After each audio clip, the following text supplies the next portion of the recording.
All right, we're gonna get started. This is the last session. I know everybody's tickled to death about that. And Mr. Pennick, would you get the door there? Appreciate it. Thank you. No, this is the last session. I want to thank everybody for attending, and I think we've had a good partner conference so far. And this last session, we kind of got, we had different people on the dais up here, but we kind of conned the guy that's getting ready to talk here in a few minutes. We kind of conned him into coming and talk to us. We kind of got together back a couple 3 weeks ago over the Brent's Bridge, and I think Kelly's going to introduce him, so I'll get to that. But part of Ohio's is the lead on the Brent's Bridge, and we were working on the what we call the southern section of the project, which consists of about 30 parcels. And we invited them over to come to one of our meetings. We have a regular meeting every week, and then we have a Teams meeting every week. Then we have once a month, we have an in-person meeting. We invited him to the in-person meeting, and he brought a bunch of his folks over, and we had a real good meeting and discussing, and we got to talk about the partner conference, and lo and behold, we invited him to the partner conference, and he gladly accepted. But he is from Ohio. I won't get too far into his detail, but he's here to talk about some of the stuff in his state, and we'd like for y'all to ask questions and talk, and just a general discussion. I mean, I know Drew, he can talk a lot like me, but we want some back and forth, and just hopefully we can all gain some better knowledge of each other's processes and everything. Like Dean said, we're honored to have Drew Gilmore here. He is the director for the Division of Broadway in Ohio. Drew is the administrator. His official title is administrator of the Office of Real Estate for the Ohio DOT. He has been with ODOT for 15 years. He serves as the vice chair of AASHTO. Crew, yeah. And is involved with IRWA Chapter 13. Drew is a proud graduate of the Ohio State University with a BA in Communications, big win over Notre Dame, and the University of Cincinnati College of Law. Drew is fluent in Spanish. See? Enjoys running, eating good food with friends, and Buckeye football. He resides in Powell, Ohio with his wife and 2 young daughters. Everyone, Drew Gilmore. I'm the only one talking, right? No, it's just let you talk. Okay. Well, so first of all, I'm going to get the pandering out of the way. Thank you so much for having me here. This is just an amazing conference and opportunity for people to get together and talk and learn. So far, one of the things I've been trying to focus on today is listening to the presenters, but then also trying to dialogue with some of you guys to kind of get feedback, because my goal here was to, Dean and I were talking about this, to borrow from the good and steal from the best, and I definitely feel like I'm in a stealing mood this week. So that's what we're trying to do, is trying to get feedback from you guys to understand, what are you doing? What do you like? What do you need more of, so that I can kind of bring that back and share that with my folks and kind of put that together. We do an ACC partnering conference in May each year, but it's not like yours. It's much smaller, and it's really focused on kind of the design side. I'm the only one from real estate who ever goes, so it's just me hanging out with a bunch of engineers, which is normal, right? So thank you. Really appreciate this. I really feel like I've learned a lot. This is definitely valuable for me. And so if there's anything we can do today to help give you guys some what's going on, I'm happy to share. I can tell you that we're set up similar to you guys. We've got 12 districts, and we've got a central office. The district real estate does not report to me. They report up through the district. And so similar to you guys, you know, it's we provide 3 things. So I'll tell you that the mission of my office, Central Office Real Estate, is to make our district real estate offices successful. And we do that through 3 things. We say we do it through policy, training, and support. So when we talk about policy, from our perspective, it really kind of means two things. One, we're handling exactly what it means, like the policy things. So like the new things that popped up. So on the relocation side, the alternative or additional RHP payments, we're coming up, we're dealing with that, we're coming up with that kind of policy. When it comes to EV chargers and the NEVI program, fiber in the right of way, we're taking the lead on those kind of things because the districts have milestone project-based responsibilities. So we're taking the extra stuff, the administrative stuff. But then it also means that we're focused on making sure that our manuals, our policies are up to date, they're current, and they're reflective of what they are doing and what they need to be able to do their job. So for example, I can tell you that prior to the pandemic, we notarized everything. Well, what happened in the pandemic? Well, couldn't get stuff notarized. You weren't seeing people, they didn't want to leave their house, couldn't go in their house. And so we took a step back and said, we really need to notarize all this. And lo and behold, the only thing we notarize now are deeds. That's it. Everything else we eliminated. Now, is that a big deal? No, but that's an example of like us, making a change really quick, saying, hey, we don't need to do that on the policy side. So I talked about policy, training, and support. So for us, training is a huge deal. It's something that we have taken great pride in since well before I got there. I've been in this role for about 6 years, and training has always been a big deal for us. But what we looked at probably about 3 years ago, stepped back and realized, you know what, we are blessed in ODOT real estate because we have just our cup runneth over with institutional experiential knowledge. And that translates into, we had a bunch of people that are going to retire in a minute.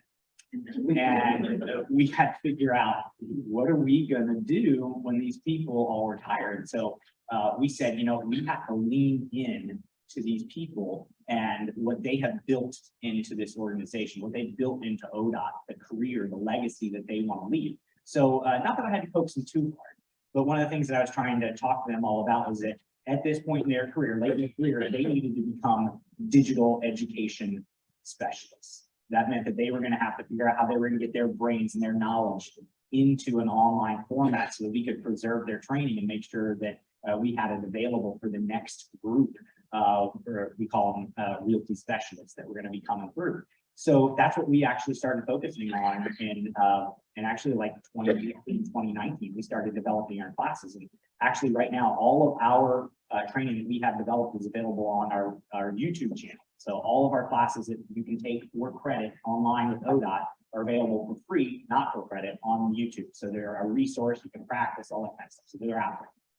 And then we worked with our Office of Training, and they were able to, I wish I knew the right words for it, but we basically made like a audio narrated PowerPoint that they converted to an online class format where there's like test questions, all that kind of stuff, and they keep track. So, so far we've been able to get, I think we probably got, 20 courses, 20 modules of things that are on there. Everything from like appraisal, you guys call it the MAR, we call it a VA, value analysis, but same kind of thing, under $10,000. So we got the training to be pre-qualified on that, titles, forms, other acquisition classes. So we've got a whole variety of that. And we were able to lean into a bunch of the people who did end up retiring to get them to kind of be the architects for this training.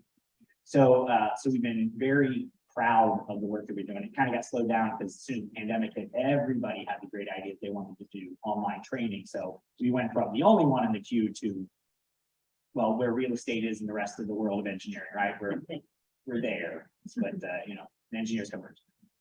It's fine, it's an engineering firm. So that's where we've really been with training. And since the pandemic, we've been trying to rethink our in-person classes. So what we kind of pivoted to, one, webinars. We've got the webinars, but the in-person classes that we've done so far have really been more focused to like focus on a specific group. So we have reached out to our utility partners, AT&T or an AEP or Duke, and they're saying that their right-of-way agents want, or their utility relocation folks want to be able to understand how to read our plans. So we're doing a plan reading class for them, right? So we tailor it specifically for them. We go to their facility, we train 30 or 40 of their people. So we're trying to do more specific targeted training. We've got one coming up September 20th. So if you want to learn how to read ODOT plans and you're in Columbus, come on by. So that's kind of how we're still pivoting with the training. I should mention kind of undertaken a little bit more of a mentor on the job training, but like an intentional thing. Because I think I've heard from many people that when you started in the DOT, the way was that you got in there and you got buddied up with somebody who'd been doing titles for 20 years and they took you to the courthouse and you ran through Grantor Grantee Index. And that's how you wanted to do it. And then you got thrown to the wolves and did some yourself. And then you either learned you love reading flowery, scripty handwriting, or you hated it. And you're like, let me do a phrase, right? So I think that's how a lot of us learn. But now our staffs primarily are smaller, or we don't necessarily have a staff competence or availability to provide that kind of same OJT hands-on training. So we've kind of tried to take that on a little bit, two methods. The first is that we noticed that we had about 15 new realty specialists across the state that had kind of got hired, we'll say pandemic era on. So we decided we were going to do a twice a month, every other Wednesday, full day. So a morning session, afternoon session, we call it fast track, where we are hitting these new people, make sure they cover every discipline. Not meant to be a pre-qualification. It's meant to make sure that these people are one, getting some basic level of understanding across the entire panoply of our right-of-way disciplines, right? So property management, acquisition, title, everything that we do. And we threw in some other things about, how do projects get funding? How does our project development process work? What are some of these groups and other acronyms that we've heard? What is ASTRA? What's IRWA? So we try to give people kind of an overview of all the things that they're going to be exposed to. So we're really excited about that. And the other thing we've done is intentionally try to find some OJT type opportunities. So I know that some people have been talking about that's things that are happening for you as well. But the specific thing I'm thinking of for us is that we identified a relocation parcel, and the district had asked us for help to be able to complete it. And so we said, hey, all the other districts, we're going to do this relocation parcel. The woman who's in charge of relocation for us, she is going to do the parcel, but she's going to stretch it out and let all the people who want to come to all the meetings, and they're each going to be assigned to do the work like in her shadow, so that they're all going to get experience of having done a reload parcel. But we're going to make sure that the relocatee is actually relocated, not going to be cheated, and nothing, no time is going to be extra. So we're really trying to create it. So it's a lot of effort. I think it's fantastic, but it is a lot of effort. So those are some of the big training things that are kind of floating around. So last one is support.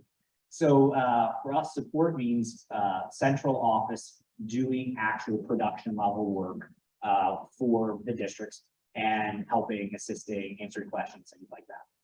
That seems like it would be the most simple, most straightforward thing that we could possibly do, right? We just say, hey, Sean, you're going to go do this acquisition for District 3 today, right? It sounds pretty simple.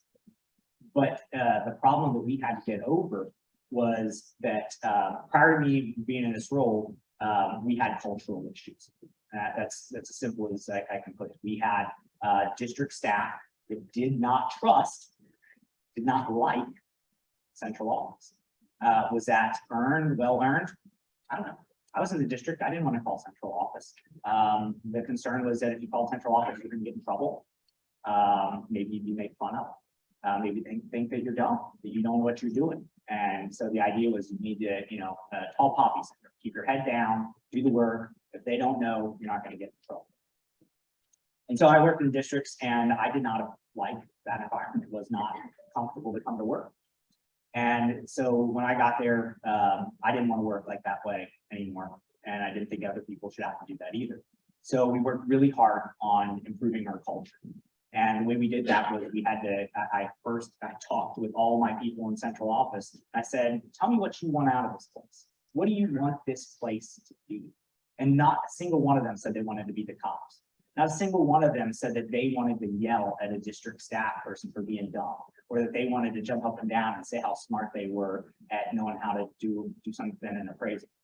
What they did tell me was that they expressed the same thing that all of you in public service know, that it is DOT or KYTC employees, we get to be part of something that's bigger than ourselves. These projects, these infrastructure projects that we do every day are changing the lives of everybody we know. They're improving the economy. They're making it safer to get to grandma's house. They're making people's lives better. And inherently, as public servants, we have that opportunity to lean in to that bigger thing, to connect our staff with that bigger thing that we're part of. So that's what I got out of my staff, was that they wanted to be part of something bigger too. And when they were being asked to beat somebody up in a district, they didn't feel like they were part of something bigger. They felt like they were not part of the solution. They weren't making something better, right? So what we did was we had to establish that trust. So the way you establish trust is you show up. You tell them you're going to do something and you do it. So that's what we had to do. So, Ohio and Kentucky, you guys probably already know this. Ohio and Kentucky are virtually the same size states, right? You're stretched out in different ways. We're a square, you're what, rectangle. Perfect. Sure. Pie. What pie is that? So Kentucky pie. I would eat that. I could do that. I can say for dinner. Derby pie, yeah, Derby pie. We're in Lowell. Gosh, Dean, now I'm thinking about pie. What was I talking about? I promised my slow please almost. I told you everything. So we're almost done with the support. So what we did was I had to go out and meet with the districts, and I had the same conversations with the districts. What do you need central office to do? What do you want us to do? And by and large, everything said is, hey, we want to be able to get our projects done, and we want you to help us get them done. We want you to help us get our work done. So I said, you know what? That's what we're going to do. And so then we actually had to do that. So when I say we're going to do that, we had to start allocating our precious boxes, right? Our staff opportunities towards what were they going to be towards? Were they going to be towards saying, I've got more people doing review, more people to be able to hunker down and do QARs? No, what we did was we looked at positions and say, how is this position, every time we're going to post something, how is it going to make a district successful doing projects? And I can tell you, this past year, two of the most recent positions that we posted, we called them appraisal scoping managers. That's what it's called. And so a couple of years ago, we changed the way we did our appraisal scoping. We went from these partial impact notes to appraisal scoping checklist. I thought it was just vocab, but it's different, right? I'm not an appraiser. So turns out our district said, you know what, that is different. I'm not going to do it. I don't know what it is, so I'm just not going to do it. So then they were paying consultants to do it. The consultants were also saying, I don't want to do it. I don't know what it is. So we were getting a lot of complaints. So we found that what the end result was that we got a lot of variability in the quality and the consistency of our appraisals that we were getting back across the state, but also on projects, right? Because they were just not getting the same kind of level of direction. So we said, you know what, districts, we're going to take this on. So we've got two positions, and that's what they do. They go out and they do these appraisal scopings for districts. Now, not every district. Some districts are doing fine. They've got appraisers on staff. They do this, but a lot of them didn't. And they're not just limited to doing appraisal. They also help out and will explain, you know, how they're looking at plans and walking through and doing right-of-way plan review to these new staff. So they're also kind of fulfilling a little bit of some OJT, some mentoring. So we're saying, hey, we are going to be there and we're going to help you be successful. So we've done that with each one of our positions that we post, is just asking ourselves, how does this help the district be successful?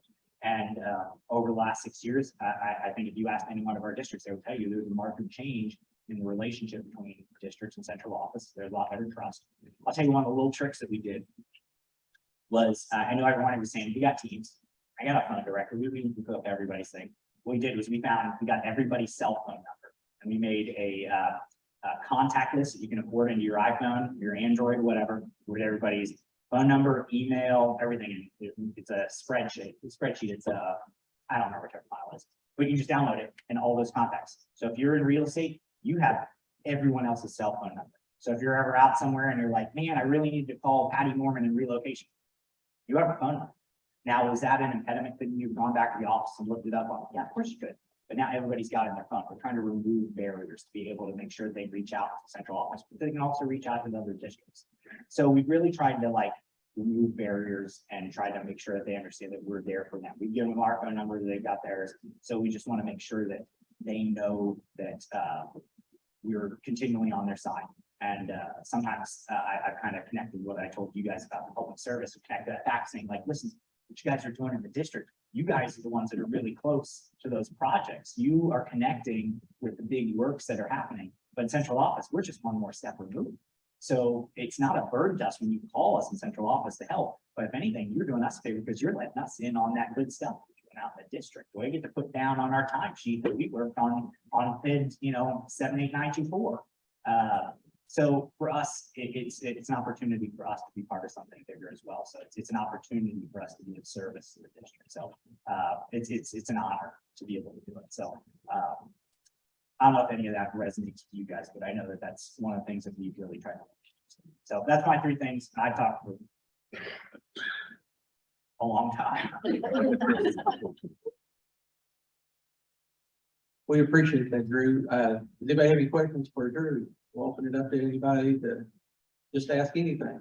Drew, the release of all the cell phone numbers help with peer exchange.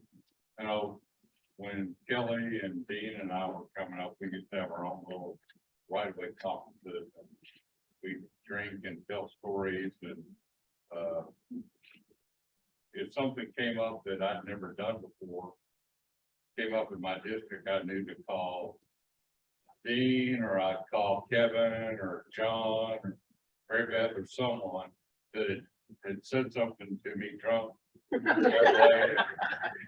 And I was able to call them and say, okay, you did this, tell me how you did it. Yeah. That's something that's come about with releasing all the new phone numbers to where they're calling their cohorts instead of calling you all as much.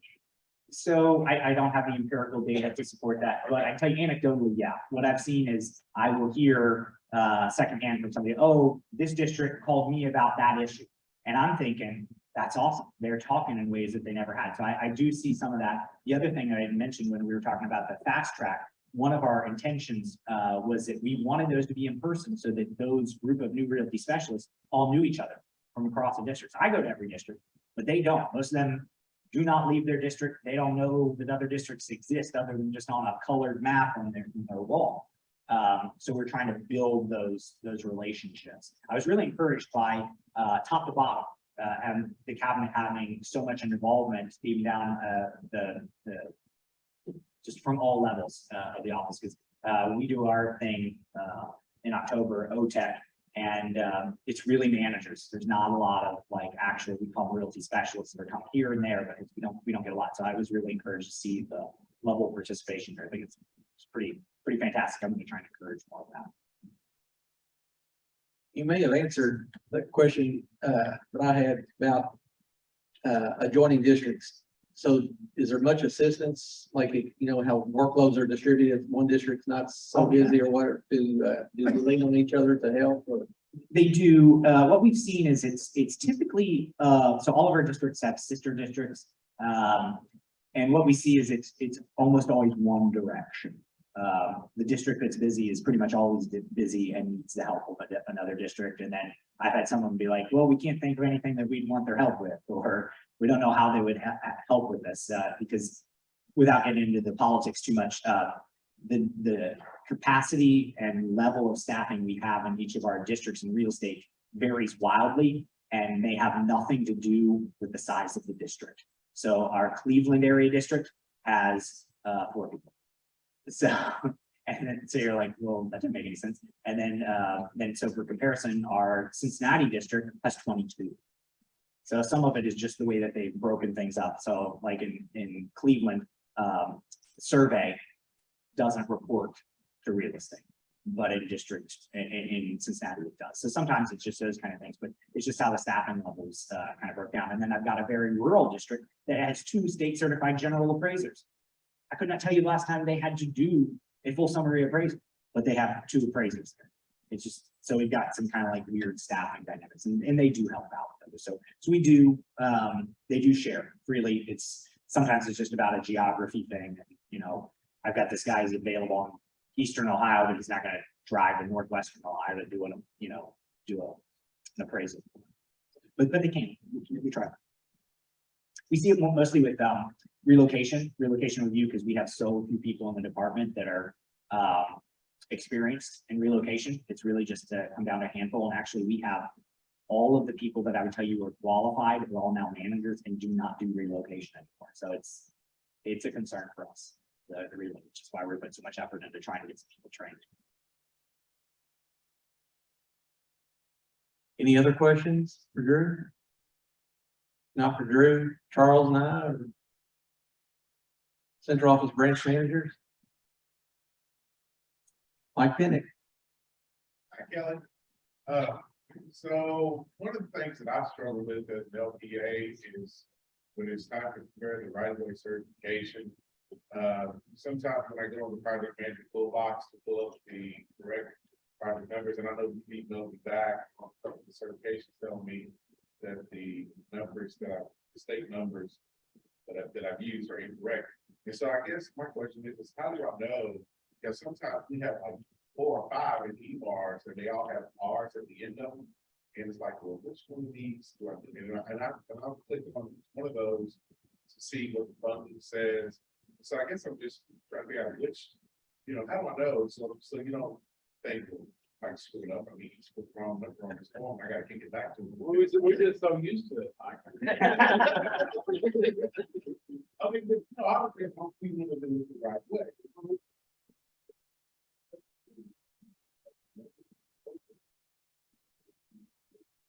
Now, I would feel proud if it's in the crowd system to see what the numbers in there, but you keep going back to me when I'm doing something like you need to use this number. And I'm like, man, this came right in the grounds. And so, I don't know why it's pulling the wrong number. I guess you have the official order numbers at your disposal.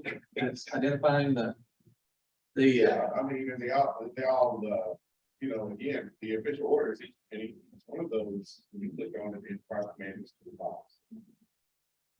Well, what you could do is what I do. I call Mary and signs it.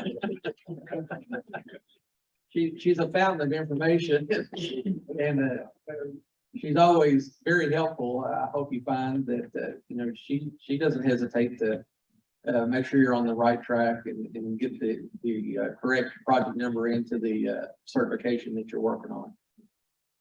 But not to pawn it off, I mean, you can call obviously me or Charles or Shannon, and we'll find out, make sure that you're using the correct numbers.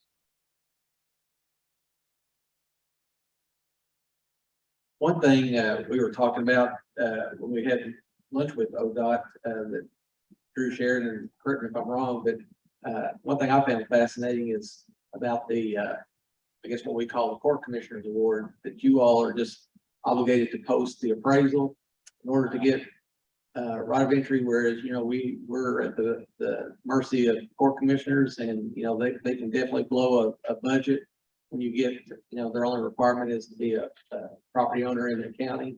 And so, we're at their mercy, whatever values they come up with. And yeah, we're really fortunate in Ohio. Our eminent domain law is very deferential to Department of Transportation. It's called quick take authority. Basically, once we've got to make an offer, they've got 30 days to consider it. After 30 days, we're allowed to file in court, and we've got to deposit the fair market and what we appraised, we've got to deposit that with the court, and then it's ours. So we have the right to go onto the property and use it for construction at that point. So it's very rare that it would happen on day 31, but legally it could happen. So there are some other caveats. If it's an occupied structure, then you've got to wait 90 days and you actually have to have a court order. But it's pretty helpful for making sure that we know when a project is going to be cleared. So yeah, sometimes it feels like I'm bragging when we talk about it, but one other thing too, we were talking about training just earlier. What is the typical time frame of when you feel comfortable? I guess it depends on the agent, but basically letting them go on their own and make the offers. yeah, that's definitely agent specific. Well, I'll tell you, when I started, the phrase they told me was that you're worthless for at least a year. So I guess we probably still have that. They're saying 16 years now for me.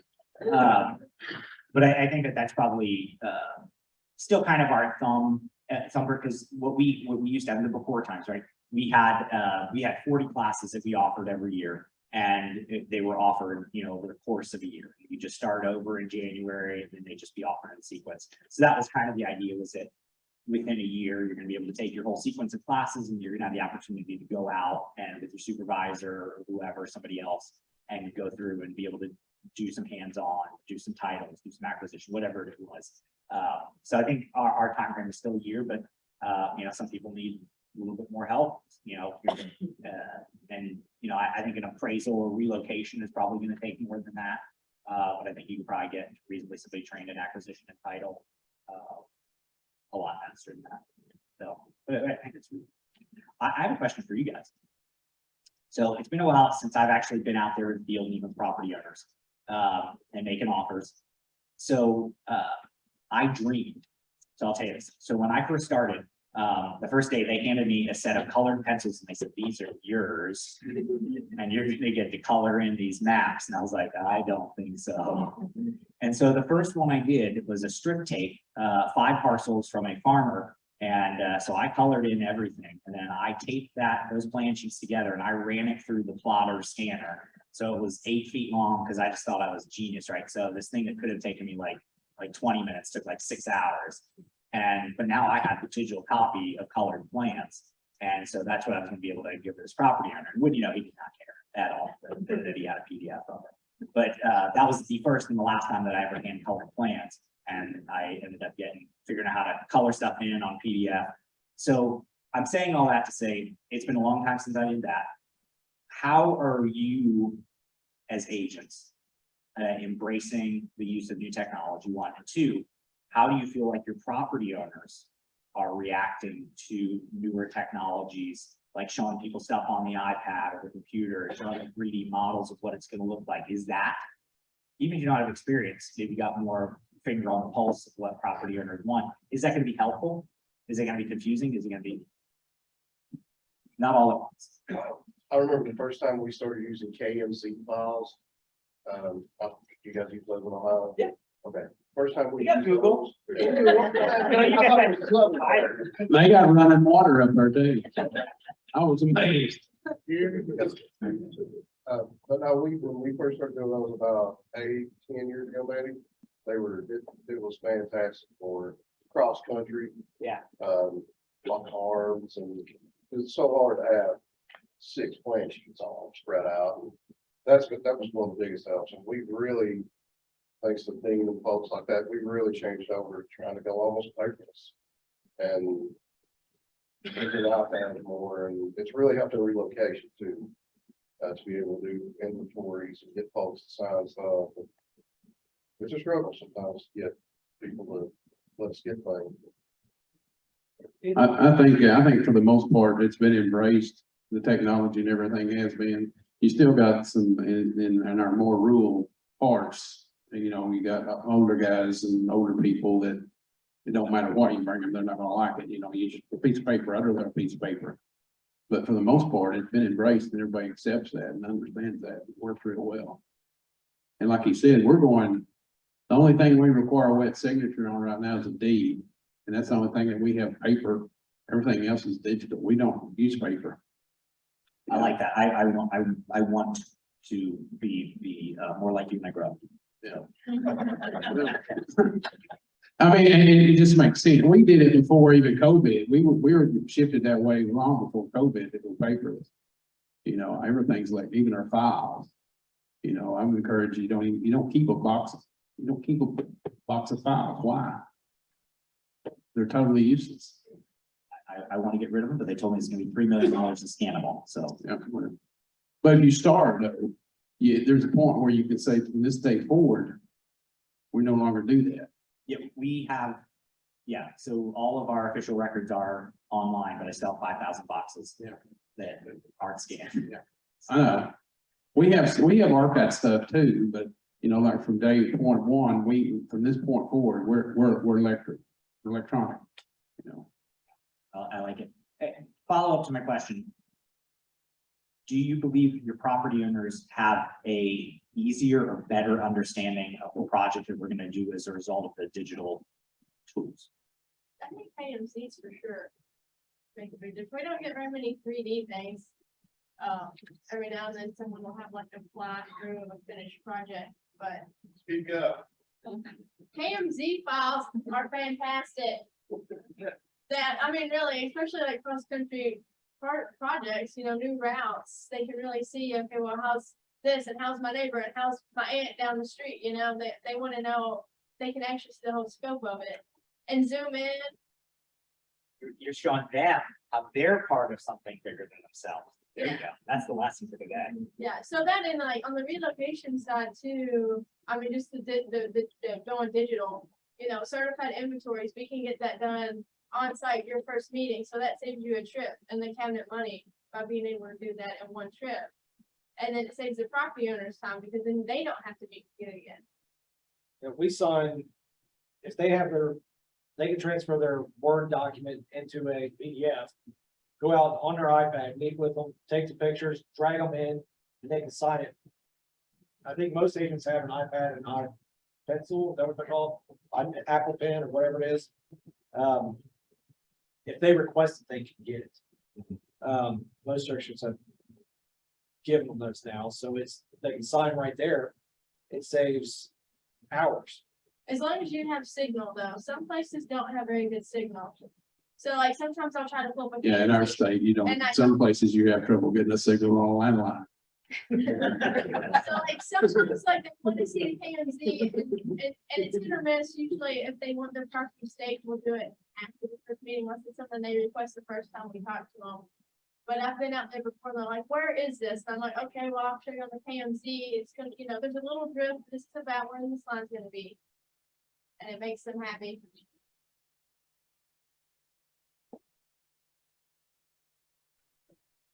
All right, lightning round. All the questions you wanted to ask, but we're afraid to ask. Does Ohio share the appraisals with their property owners? 100%, absolutely. Yes, we do. We share the appraisal, on all of them, from our lowest, we call it a VA, or with your MAR, and then we've got a medium, our VF, and a full summary. Yes, we give them the appraisal, but we don't pay for their appraisal. You don't even. Stay strong. Florida and Michigan pay for the property owner's appraisal. What do you give for the VA? Do you give sales or rate value? It's sales. And if I'm wrong, I didn't say that. Sure, that's good. We've got stuff to support. We don't really typically supply them with Oh, how we obtain, got to the site. I'm gonna say ask for it, yes. yeah. But that's not something. Yes. Yeah, it's like the rate, the values are listed in there, but like they don't get the whole set of comp, but if somebody asks, yeah, we got it. Full disclosure, we want, we're not going to keep anything from them. We're not doing anything that we don't want anybody to know about.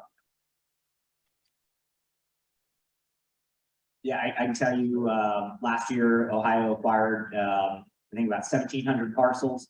Our appropriation rate was about 12%, and of the ones that ended up going to court, did I say appropriation? Our word for condemnation. Yeah, that's what I was going to say. Yeah, so Condemnation.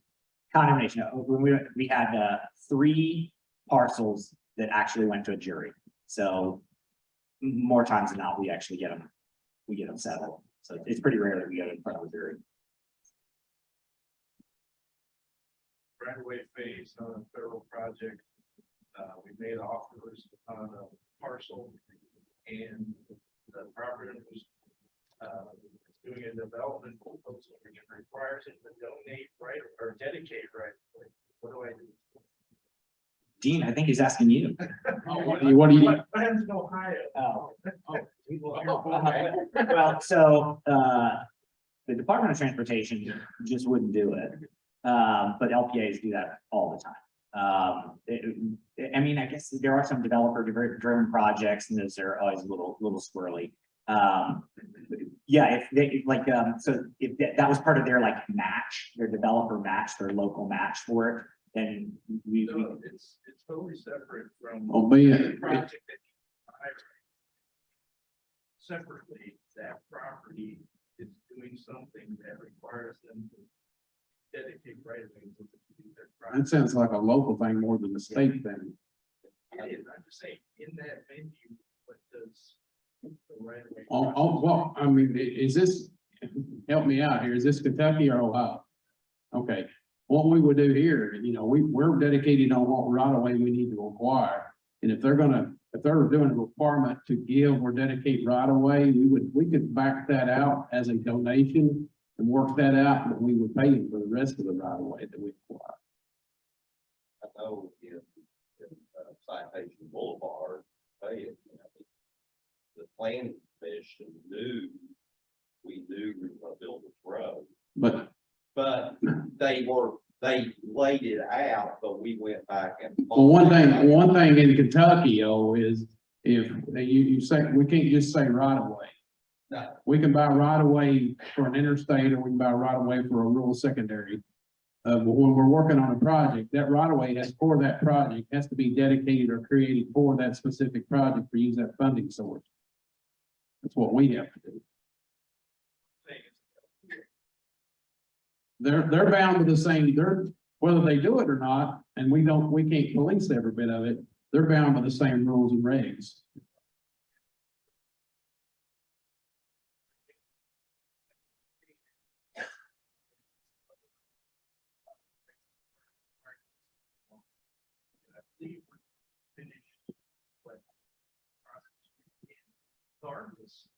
Separate dedication of right of way.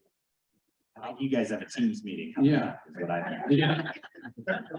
You just need to borrow the right of way. Basically, I would ignore the dedication part, and I would go ahead and borrow the right of way. Once the project starts, that's the issue that we say is, before you all give me a notice to proceed, it's best to know that a planning and design has something that says they need to dedicate some of the project, that we jump on that then, before you all give us notice to proceed, because they're not bound by the first. Correct. But unfortunately, sometimes we're not in the same songbook.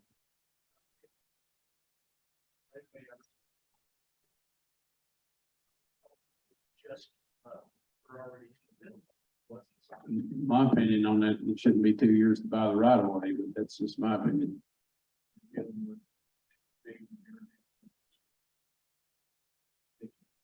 Well, we have courts.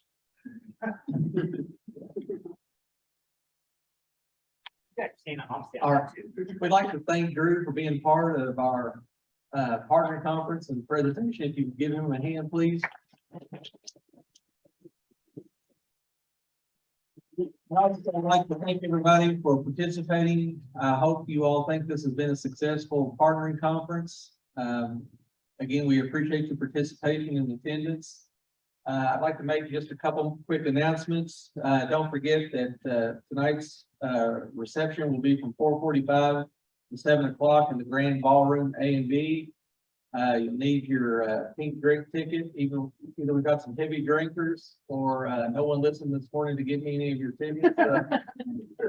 But anyway, in all seriousness, thank you all very much, and we really appreciate it, and enjoy the rest of the conference. Good night.